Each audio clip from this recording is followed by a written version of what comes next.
नमस्कार, श्री स्वामी समर्थ। आज अक्षय तृतीया आहे आणि अक्षय तृतीयेची पूजा आज मी तुम्हाला दाखवणार आहे। मी पुण्यातील प्रथा किंवा महाराष्ट्रामध्ये काही विभागामध्ये अशी पूजा केली जाते। तर आमच्या इथं अशा पद्धतीने दोन मातीची भांडी घेऊन आणली जातात। तर पुढे मी ती माहिती तुम्हाला दिलेली आहे। ही गेलेल्या लोकांची पूजा असते। जशी आपण पितृपक्षामध्ये पितरांना जीव घालतो तशीच ही पूजा त्यांच्या स्मरणार्थ केली जाते अक्षय तृतीयेला। आणि आजपासूनच गोडवा म्हणून आंबा खाण्यास सुरुवात होते। तर आंब्याचाच प्रसाद असतो। तर तुम्ही आमरस पोळी करू शकता किंवा तुम्हाला वेळ कमी असेल तर आमरस चपाती करू शकता।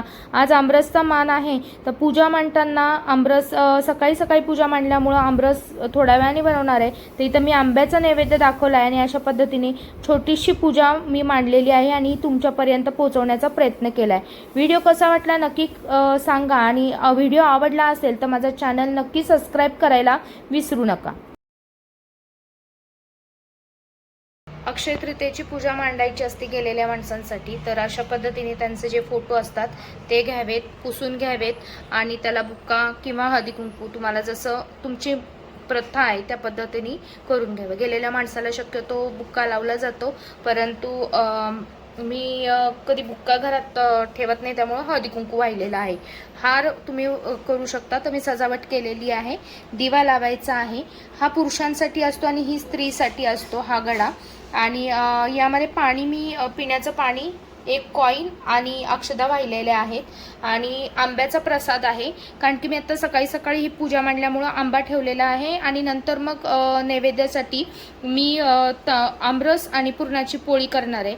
तर तुम्ही जर पुरणाची पोळी नाही केली तर आपला रेग्युलर जेवण आणि आमरस नैवेद्याला ठेवू शकता। यासोबतच काही लोकांच्या घरी गेलेल्या माणसांना जसं पित्रामध्ये जी लोक आपण जेवायला बोलवतात ना, तीच लोक या दिवशी जेवायला येत असतात। तर माझ्याकडे पण येत होते, पण सध्या कोरोनापासून माझ्याकडे येणे थांबलं आणि जे येत होते ते एक्सपायर झाले। त्यामुळं सध्या कोणी येत नाही। तर असं कोणाकडे प्रॉब्लेम असेल किंवा तुम्ही जॉबला जात असताल तर तुम्ही ते ताट तसंच ठेवा। संध्याकाळी जेव्हा आपण पूजा उतरवतो तेव्हा ते ताट विसर्जन करून या। किंवा तुमच्या इथं जी गाईचा गोठा असेल तिथं तुम्ही ते नैवेद्य देऊन आलात तरी चालू शकतो। तर साधी सिंपल पूजा आहे। प्रत्येकाची प्रथा वेगळी असते। ही प्रथा आमची ही अशी पद्धत होती। तर या पद्धतीप्रमाणे जसं म्हणजे मी नवीन लग्न होऊन आले होते तेव्हा माझ्या सासूबाई त्यांच्या सासूबाईंचं आणि सासऱ्यांचं करायच्या।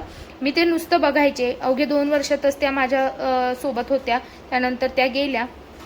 तर 2 वर्षात मला जेवढं काही लक्षात राहिलं त्या पद्धतीने आता मी त्यांची पूजा मांडत असते।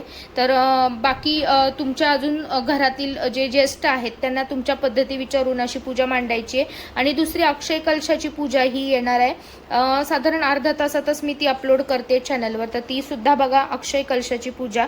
आणि ही गेलेल्या लोकांची अक्षय तृतीयेची पूजा आहे।